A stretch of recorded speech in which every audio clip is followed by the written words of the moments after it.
130,000 people converge on the autodrome in the suburbs of Mexico City. Chris Amon driving for Ferrari with Jackie Ickx back in the race only 6 weeks after his crash in Canada. Pedro Rodriguez carrying Mexican hopes with him in the V12 BRM. Lucien Bianchi at the back of the grid after slow practice times in his Cooper BRM. And the now familiar colours of the Honda team entering 2 cars driven by Joe Bonnier and John Surtees, who will be taking place number 6 at the start. Car number 1, reigning world champion Denny Hulme's McLaren Ford, one of 3 in the race, providing a strong challenge from New Zealand with Bruce McLaren backing him up in car number 2.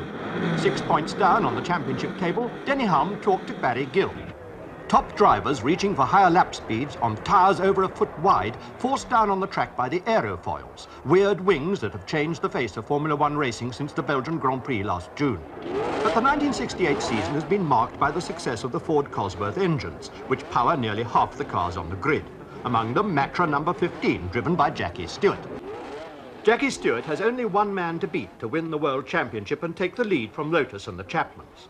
Only 3 points ahead, Gрэм Hill will depend on Colin Chapman and the Lotus team to give him a car that will do better than just stay in the race. But Hill seemed confident when he talked to Barry Gill.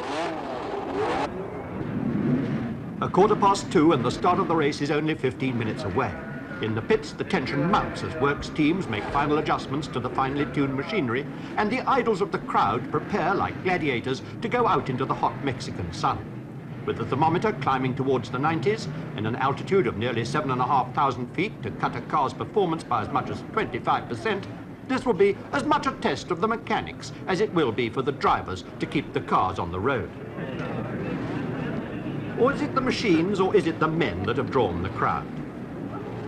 125 British enthusiasts travelled out on a specially chartered aircraft, and all around the circuit the accents reflect the international flavour that's at the very heart of Grand Prix racing.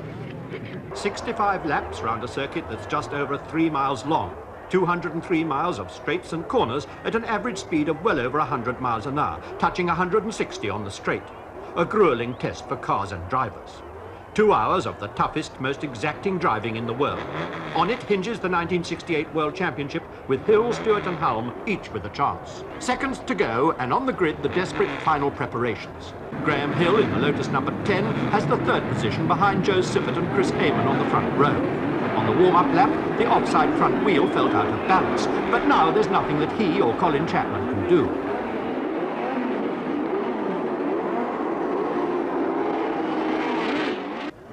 Jackie Stewart, well back on the grid, has picked up a nail, and the tyre must be changed in seconds.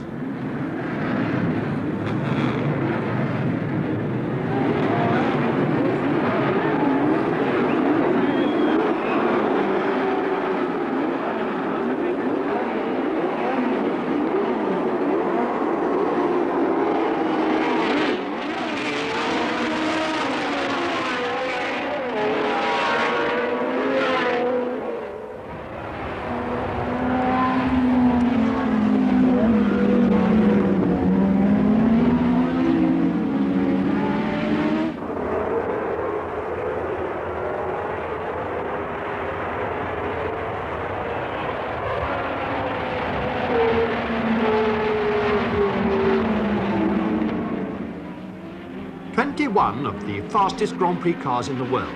In practice, one after another drivers had forced up the pace, shattering the lap record set up last year by Jim Clark, setting themselves a fantastic 3 miles in 1 3/4 minutes to beat.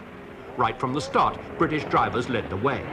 At the end of lap 1, it was Hill's Lotus number 10 in the lead, from Surtees number 5, Stewart number 15, Amon number 6 and Hulme number 1.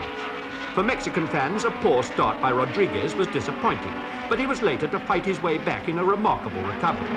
Joe Siffert, starting in pole position, got away slowly, but soon used the record-breaking speed he had found in practice to bring himself up amongst the leaders.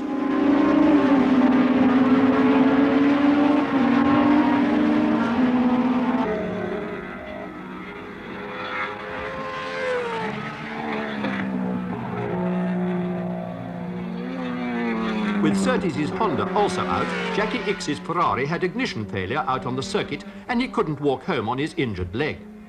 Disappointment too for Gurney. Few people love a loser. But failure can also be costly for the car constructor. Good enough at Mexico last weekend to be one of only 9 out of the 21 starters to finish the Grand-Pri. Meanwhile, the battle between Hill and Stewart was still on. At the halfway mark, it was anybody's race, and the crowd were treated to a feast of fast driving. Bruce McLaren was still very much in the race, steadily moving up the field to pass Brabham on lap 38. With the Lotus lead firmly in the hands of Gрэм Hil, and with Jackie Stewart fighting fuel feed troubles, Jackie Oliver in Lotus number 11 was showing some of the skill that was to earn him 3rd place at the finish ahead of Pedro Rodriguez.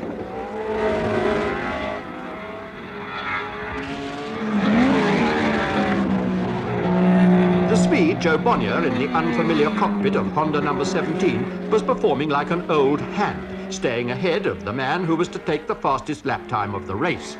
Joe Siffert in the Walker Lotus Ford lost ground badly, dropping to the tail on lap 26 due to a sticking throttle, but he stayed in the race in fighting style to finish 6th.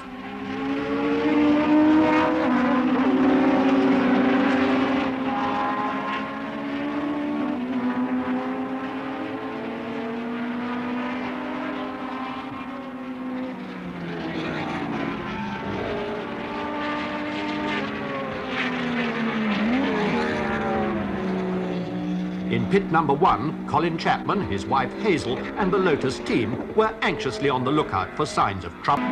Aerofoils, magnesium wheels and big tyres, a Grand Prix profile with a promise for the ordinary motorist.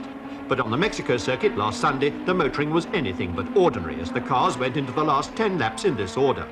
Hill, McLaren, Brabham soon to drop out with lack of oil, Servo Gavin also to retire, then Stewart falling behind with fuel pump trouble.